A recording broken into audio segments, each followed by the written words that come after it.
आप सभी को यीशु मसीह के नाम में सलाम। आज का बाइबल पाठ लिया गया है दूसरा राजा की किताब 5वां अध्याय उसका 16वां पद, जहाँ पर बाइबल इस प्रकार से कहती है, एलीशा ने कहा, यहोवा जिसके सम्मुख मैं उपस्थित रहता हूँ उसके जीवन की शपथ मैं कुछ भेंट न लूँगा। और जब उसने उसको बहुत विवश किया कि भेंट को ग्रहण करे, तब भी वह इनकार करता रहा। परमेश्वर अपने वचन के पढ़े और सुने जाने पर आशीष दे।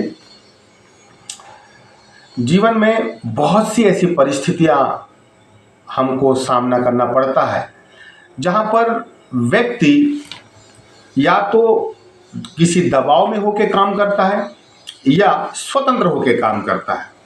जब व्यक्ति के जीवन में जब परिस्थितियां अनुकूल होती हैं तो वो स्वतंत्र होकर काम करता है, क्योंकि उसकी सोच स्वतंत्र हो जाती है। लेकिन जो व्यक्ति विपरीत परिस्थितियों में काम करता है और एक परिस्थितियों के बाद दूसरी परिस्थितियां, तीसरी परिस्थितियां, ऐसी परिस्थितियां जब व्यक्ति के जीवन में बार बार आती है, तो वही व्यक्ति जो स्वतंत्रता से काम करता था वो फिर दबाव में काम करने लग जाता है। और हम जानते हैं कि जो व्यक्ति जितनी स्वतंत्रता से काम करेगा, जितनी स्वतंत्रता से आराधना करेगा, प्रार्थना करेगा, उसके जीवन में हम वैसी ही बातों को देखेंगे। लेकिन जो व्यक्ति दबाव में रहकर काम करता है वो कभी उस सफलता तक नहीं पहुंच पाता। एलीशा के जीवन में हम देखते हैं कि जब नामान कोढ़ी चंगा हो गया तो ये नामान कोढ़ी एलीशा को लालच देता है, एलीशा को अपना धन, वैभव, अपने कपड़े, अपनी भेंट देना मांगता है। अब नामान की सोच उस भेंट को देने के लिए कुछ भी हो, लेकिन वो अपनी भेंट को, चाहे वो धन्यवाद के माध्यम से अपनी भेंट को देना मांग रहा हो कि आपने मुझे चंगा कर दिया, या फिर वो इस इंटेंशन से भी अपनी भेंट को एलीशा को देना चाह रहा हो कि मेरे पास बहुत सा धन दौलत भी है, मैं बहुत प्रतिष्ठित हूं। उसके पीछे की सोच कुछ भी हो, लेकिन बाइबल ये कहती है कि वो अपनी भेंट को देना मांग रहा था। लेकिन एलीशा के जीवन से जो हमें सीखना है कि एलीशा ने उसको रिजेक्ट क्यों किया, उसकी भेंट को रिजेक्ट क्यों कर दिया। आज हम देखते हैं कि यदि किसी व्यक्ति के द्वारा किसी व्यक्ति के जीवन में यदि काम हो जाए, कोई व्यक्ति चंगा हो जाए, तो व्यक्ति कितनी भेंट देना मांगता है और व्यक्ति खुद उस भेंट को लेना मांगते हैं। आज बहुत से लोग हैं, यही उनके दिमाग में यही सोच होती है कि हम प्रार्थना करें किसी के जीवन में, हम किसी की अगुवाई करें और वो ये चंगे हो जाए तो कुछ ना कुछ वो हमको दें। आज बहुत से लोगों के जीवन में ये मानसिकता है। लेकिन एलीशा के जीवन से कुछ बातें सीखने की जरूरत है कि उसने भेंट को रिजेक्ट किया, और भेंट को रिजेक्ट भी किस कंडीशन में किया, जब बाइबल यह कह रही है कि नामान ने एलीशा को बहुत विवश किया कि वो भेंट को ग्रहण करे। नामान ने ये नहीं बोला कि आप मेरी भेंट को ग्रहण करो, और एलीशा ने मना कर दिया तो नामान चला गया कि भाई चलो पैसे बच गए, धन दौलत बच गया। लेकिन वो विवश करता रहा कि आप मेरी भेंट लीजिए। एलीशा ने बोला नहीं, आप मेरी भेंट लीजिए, प्लीज आप मेरी भेंट लीजिए। वो बार बार उसको विवश करता रहा कि आप मेरी भेंट को लीजिए। लेकिन उसके बावजूद भी, बार बार विवश करने के बावजूद भी एलीशा ने उसकी भेंट को ग्रहण क्यों नहीं किया। अगर हम इसी का दूसरा अध्याय देखते हैं तो यहां पर दूसरे अध्याय में उसके 17वें पद में लिखा है कि जब उन्होंने एलीशा को यहां तक दबाया कि वह लज्जित हो गया, तब उसने कहा भेज दो। ये जब परमेश्वर का आत्मा एलिया को उठा के लेके गया तो कुछ लोगों ने एलीशा पर दबाव बनाने की कोशिश किया कि हम तेरे गुरु को ढूंढते हैं, पर एलीशा बोला कि रहने दो, कोई जरूरत नहीं है। एलीशा मना करता गया, लेकिन जब यही लोग बार बार एलीशा पे दबाव बनाते गए, इतना दबाव बनाए कि वो लज्जित हो गया, तो उसने बोला कि ठीक है भेज दो। ये पहला टाइम था जब एलीशा पवित्र आत्मा की अगुवाई से नहीं, परमेश्वर की अगुवाई से नहीं, लेकिन किसी के दबाव से वो काम कर रहा था। एक वो होता है जो पवित्र आत्मा की अगुवाई में खुद काम करता है कि जैसा उसको आत्मा लीड कर रहा है वो वैसा काम करेगा। लेकिन जब पवित्र आत्मा के अगुवाई के बावजूद भी या वचन की शिक्षा के बावजूद भी कुछ लोग हम पर दबाव बनाना चाहते हैं कि हम उनके दबाव की अगुवाई में हम काम करें, तो मेरे प्रियो कभी सफल नहीं हो सकता। एक बार एलीशा दबाव में आके काम किया कि ठीक है भेज दो, ढूंढ लो एलिया कहां है, कहीं मिल जाए तो ठीक है। लेकिन दोबारा जब नामान एलीशा को लालच दे रहा है कि तुम मुझसे भेंट ले, लेकिन एलीशा बोला अब नहीं। एलीशा ये समझ गया कि एक बार मैं दबाव में आ चुका था और दबाव में आने के बाद मैंने वो काम किया जो मुझे नहीं करना चाहिए था। लेकिन एलीशा अब नामान के सामने स्थिर है कि नहीं, मुझे भेंट नहीं लेना है, चाहे तुम कितना भी विवश मुझे कर दो। वैसे ही एक आत्मिक व्यक्ति का, विश्वासी व्यक्ति का कभी भी किसी व्यक्ति के द्वारा कभी भी गलत दबाव में नहीं आना चाहिए और गलत दबाव के अनुसार जीवन नहीं गुजारना चाहिए।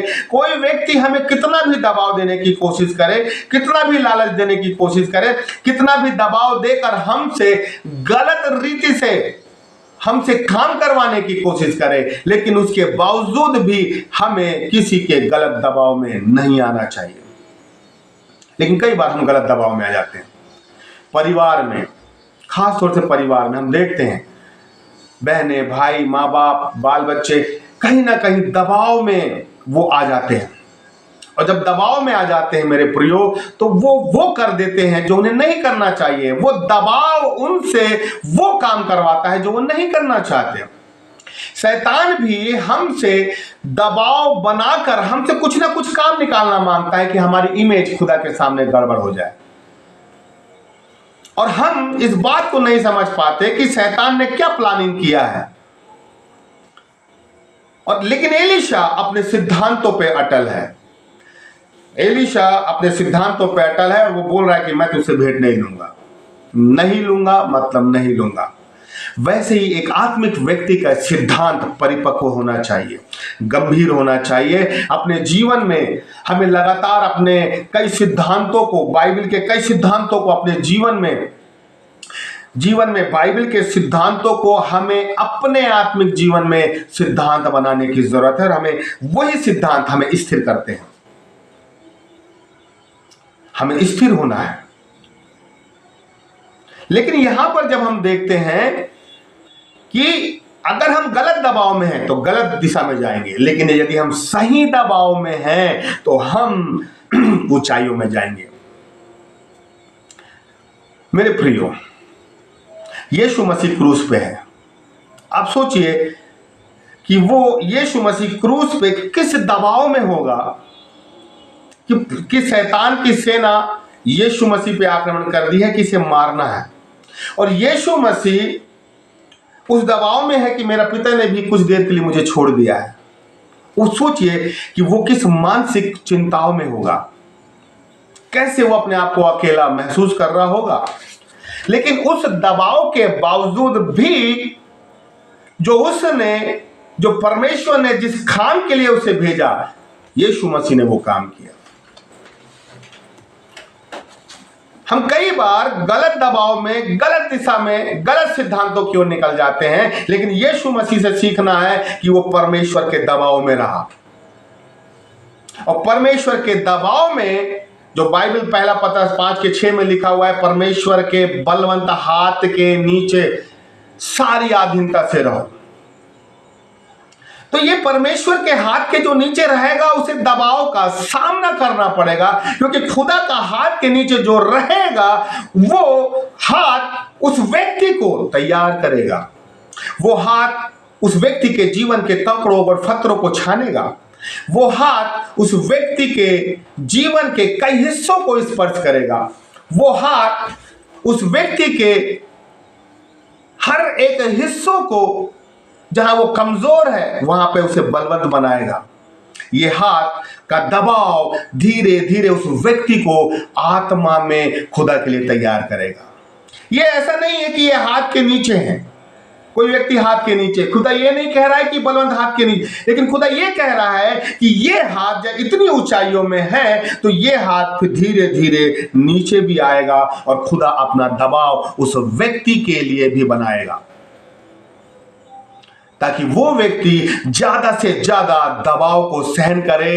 क्योंकि हम आत्मिक व्यक्ति हैं, हम जितने खुदा के बलवंत हाथ के उस दबाव में बने रहेंगे मेरे प्रियो, हमारे अंदर की खूबसूरती उतनी निखरती जाएगी, हम खुदा में बेस्ट होते चले जाएंगे।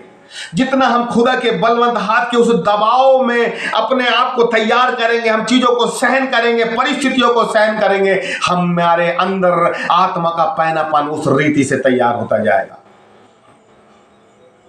खुदा यही तो बताना मांग रहा है कि अब हम अपने परिवार के दबाव में हैं, परिस्थितियों के दबाव में हैं, पास्टरों के दबाव में है, कलीसिया के दबाव में है, या फिर शैतान के दबाव में है, या फिर आर्थिक तंगी के दबाव में है, या समस्याओं के दबाव में है, या फिर इन चीजों के साथ या इन चीजों के अलावा क्या हम परमेश्वर के दबाव में हैं।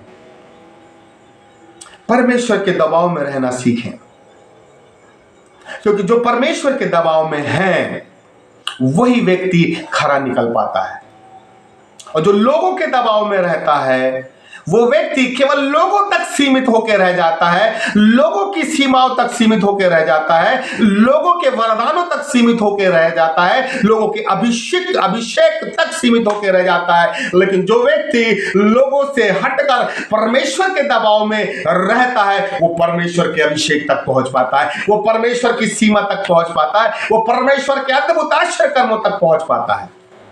इसलिए लोगों के दबाव में ना रहे।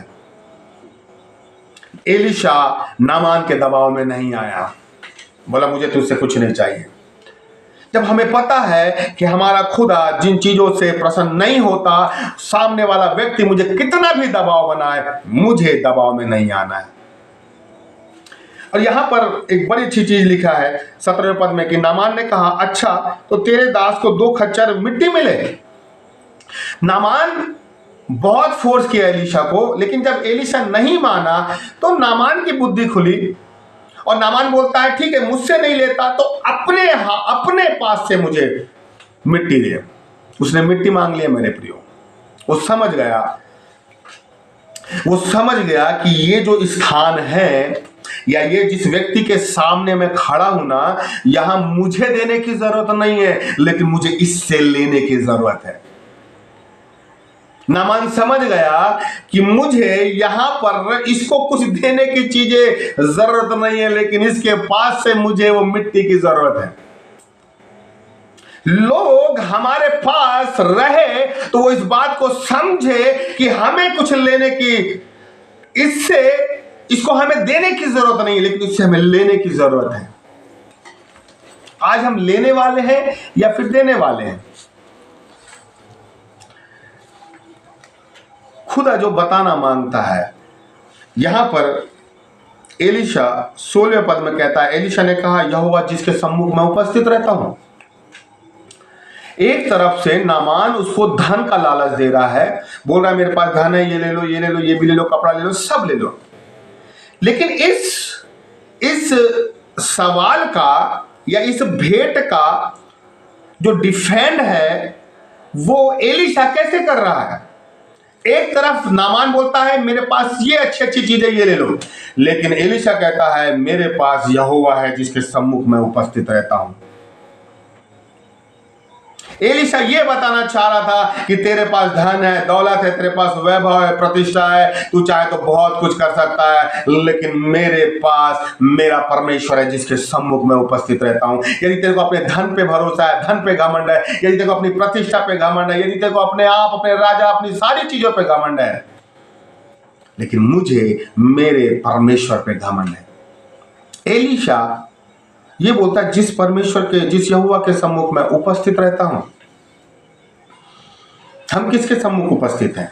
उन लोगों के दबाव में उपस्थित हैं, या हमें आज भी धन दौलत चाहिए, बहुत अच्छा हमको स्टैंडर्ड चाहिए, हम उसके दबाव में हैं, या इन चीजों से ऊपर उठ चुके हैं हम और हम परमेश्वर के हाथों के दबाव में हैं, जहां पर जो परमेश्वर के दबाव को सहन करता है वही परमेश्वर के हाथ की सामर्थ को ले पाता है।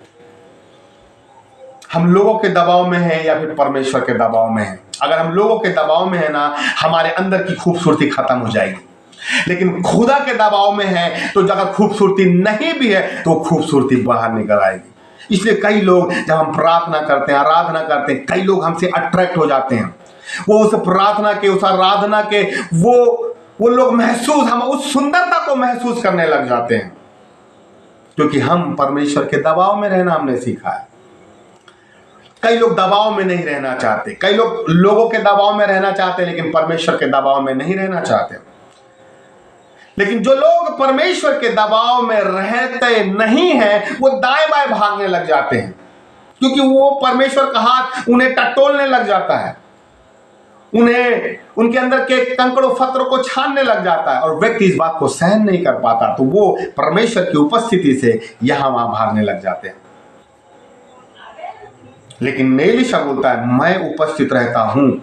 ये नहीं कि 2 घंटे रहता हूं, 4 घंटे रहता हूं, मैं उपस्थित रहता हूं। कल्पना करें 24 घंटे, उसका कहने का मतलब यह है कि एलीशा 24 घंटे खुदा की उपस्थिति में रहने वाला व्यक्ति था। इसलिए वो उसका लेवल वो हो चुका था कि वो अपनी झोपड़ी में था और उसने बोला कि जाओ नदी में नहा ले, सब ठीक हो जाएगा, और वो गया, नहाया, ठीक भी हो गया। आप सोचिए ये व्यक्ति, और आज कितने लोग हैं जो प्रार्थना कर रहे हैं, दम लगा के प्रार्थना कर रहे हैं, लेकिन फिर भी काम नहीं हो रहा। लेकिन एलीशा अपने खुदा के हाथ के दबाव में इस कदर रह चुका था कि वो उसका दबाव, खुदा के हाथ का दबाव में ही उसे आनंद मिलने लगा था। खुदा के हाथ के दबाव में ही उसे शांति महसूस होने लग गई थी। खुदा के दबाव में ही वो आनंदित होकर मगन हो चुका था। खुदा के हाथ के दबाव में ही उसको अपना जीवन आनंदमय महसूस होने लग गया था। और जो व्यक्ति खुदा के हाथ के दबाव में उस आनंद को महसूस करने लग जाता है ना, फिर वो अपने घर से केवल बोलता है और काम हो जाते हैं। वो अपने घर से किसी के लिए प्रार्थना कर देता है, उसके जीवन में पूरा घराना छुटकारा पा जाता है। वो घर में बैठे बैठे बस बोलता है और काम हो जाता है, क्योंकि उसने खुदा के हाथ के दबाव में रहना सीखा ही नहीं, लेकिन खुदा के हाथ के दबाव में जीना सीखा है। हमें खुदा के हाथ के नीचे हमें जीना सीखना है। वही हमारा एक लक्ष्य होना चाहिए। यदि हम उस हाथ के दबाव में है ना, परिस्थितियां आएगी, शैतान आएगा, और भी बहुत सी चीजें आएंगे, बहुत से लोग आएंगे, बहुत सी टेंशन आएगी, लेकिन देखेंगे कि ये तो खुदा के हाथ के दबाव में है और हम उस दबाव में रह नहीं सकते, हम उस दबाव में जा नहीं सकते, तो वो हमें देखकर वापस लौट जाएंगे। उस हाथ के नीचे रहना हमारे लिए आनंद की बात है। मेरे प्रियो, हमें समझना है, कहीं हम किसी व्यक्ति के दबाव में तो अपना जीवन नहीं जी रहे हैं। कुछ ऐसा तो नहीं है कि हम अपने घर के लोगों के दबाव में आकर हम खुदा के हाथ के दबाव से बाहर निकल गए। कुछ ऐसा तो नहीं है कि हम घर के लोग जो विश्वासी नहीं हैं उनके दबाव में रहकर हम जीवन जी रहे हैं, उनकी अगुवाई में हम जीवन जी रहे हैं। तो मेरे प्रियो, पवित्र आत्मा की अगुवाई हमारे जीवन से जीरो हो जाएगी। लेकिन हमें यहां पर निर्णय लेना है कि मुझे किसी के दबाव में शामिल नहीं होना है, मुझे खुदा के दबाव में रहना है, मुझे खुदा के बलवंत हाथ के नीचे रहना है। यदि मेरा परिवार, मेरे लोग मुझे गलत दबाव देते हैं, गलत दिशा में जाने के लिए दबाव देते हैं, गलत सलाह देते हैं, मैं एलीशा के समान मैं उस दबाव में कभी नहीं आऊंगा, लेकिन मैं परमेश्वर के बलवंत हाथ के नीचे दबाव में रहूंगा। निर्णय हमारा है, हम किसके दबाव में रहना चाहते हैं। परमेश्वर इस वचन के द्वारा आपको आशीष दे। प्रार्थना करेंगे। पिता, जितने लोग इस वचनों को सुनते हैं, बड़ी आशीष उनके जीवन में दे बाप। सब लोग बड़े आशीषित हो जाए, जो बीमार हैं, जो किसी के दबाव में जीवन जी रहे हैं, और उनकी बुद्धि खुले खुदावंदा, और उनकी बुद्धि खुले प्रभु, और वो दबाव से बाहर निकल के तेरे बलवंत हाथ के नीचे आ सके। यीशु के नाम से मांगते हैं, आमीन।